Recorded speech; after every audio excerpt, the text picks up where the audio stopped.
नीचे बढ़ गया। भाई सब तो पहले क्या जी सिर छोटा होना चाहिए, उन्होंने हम छोटा इस तरह करके दिखा अपनी सोच ना अपनी समझ सान पैदा होए मझां देखियां कि ए मझ दे विच जिस चीज़ की कमी है भी आ उहदे विचों बच्चा पैदा हो रहा है, सिर छोटा है, उन्होंने क्रॉस कराया वो सिर छोटा हो गया। फिर सानू थन छोटे की लोड़ बाबा जी लाइव नहीं हैगा।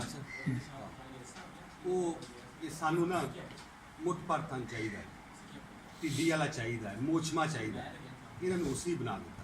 आज तो 10 साल पिछले चल जाओ वीडियो गए थन लंबा होंदा सी ते खुला होंदा सी, नहीं दुध दिंदियां होंदियां सी चंगा। अज कहते ने दुध च कमी आ गई, ਉਹਦੀ ਵਜੂਹਾਤ ਇਹ ਵੀ ਅਸੀਂ ਬਰੀਕੀ 'ਚ ਪੈਂਦੇ ਗਏ ਸਟਰਕਚਰ ਜਦੋਂ ਇੱਕ ਮੱਝ ਦਾ ਬਾਡੀ ਨਹੀਂ ਹੋਣੀ, ਹੱਡੀਆਂ ਨਹੀਂ ਹੋਣੀਆਂ ਮਜ਼ਬੂਤ ਹੋਣੀਆਂ, ਅਸੀਂ ਬਰੀਕ ਕਰ ਦਿੱਤੀਆਂ ਤੇ ਦੁੱਧ ਤਾਂ ਹੱਡੀਆਂ 'ਚ ਨਿਕਲਦਾ, ਦੁੱਧ ਚਮੜੀ 'ਚ ਨਹੀਂ ਨਿਕਲਦਾ। ਮੱਝ ਨੂੰ ਸਾਂਭੀ ਜਾਓ ਤੇ ਚਮੜੀ ਚੜਾ ਦਿਓ ਉਹ ਤੁਹਾਨੂੰ ਦੁੱਧ ਹੈਗੀ ਨਹੀਂ। ਬਹੁਤ ਬਹੁਤ ਮੋਟੀਆਂ ਮੱਝਾਂ ਹੁੰਦੀਆਂ ਉਹ ਦੁੱਧ ਨਹੀਂ ਦਿੰਦੀਆਂ, ਉਹਦੇ ਵਿੱਚ ਲਸਣ ਵੀ ਪਾਉਂਦਾ, ਬਲੱਡ ਵੀ ਪਾਉਂਦਾ। ਤੇ ਸਾਡੇ ਇੱਕ ਦੋਸਤ ਹੈਗਾ ਇੱਥੇ ਨੀਲੀ ਦੇ, ਉਹਦੇ ਨਾ ਜੀ ਮੱਝਾਂ ਦੇ ਥਣ ਪਿਛਲੇ ਲੰਬੇ ਸਨ, ਅਗਲੇ ਛੋਟੇ ਸਨ।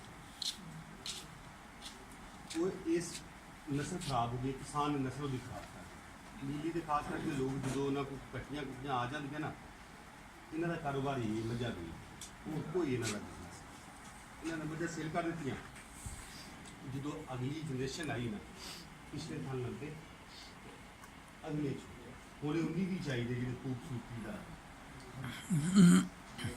ਹੁਣ 10-12 ਸਾਲ ਲੱਗੇ ਉਹਨਾਂ ਯਾਰ ਸਾਨ ਐਸਾ ਮਿਲੇ ਜਿਹੜਾ ਅਗਲੇ ਥਾਂ ਲੰਮਾ ਕਰਦਾ ਹੋਵੇ ਤੇ ਪਿਛਲੇ ਛੋਟੇ ਕਰਦਾ ਹੋਵੇ।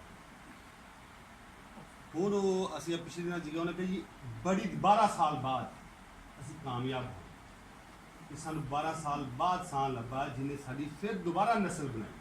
ਵਰਨਾ ਅਸੀਂ 4-4 5-5 ਲੱਖ ਰੁਪਏ ਦੇ ਮੱਝਾਂ ਪਹਿਲੇ ਵੇਚਦੇ ਸੀ ਤੇ ਸਾਡੀ ਕੋਈ 1.5 ਲੱਖ ਦੀ ਨਸਲ ਬਾਡੀ ਸਟਰਕਚਰ ਪੂਰਾ ਹੋਣਾ, ਥਣ ਚੱਡੇ ਤਿਆਰ ਹੋਣਾ, ਬੇਕਾਰ ਹੋ ਜਾਣਾ।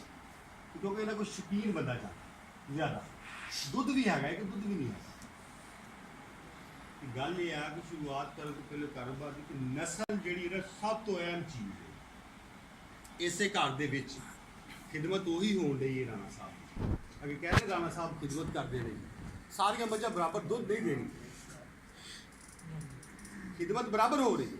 मझ 10 किलो दे रही है, एक मझ 4 किलो दे रही है, एक मझ 5 किलो दे रही है, एक 6 किलो दे रही है।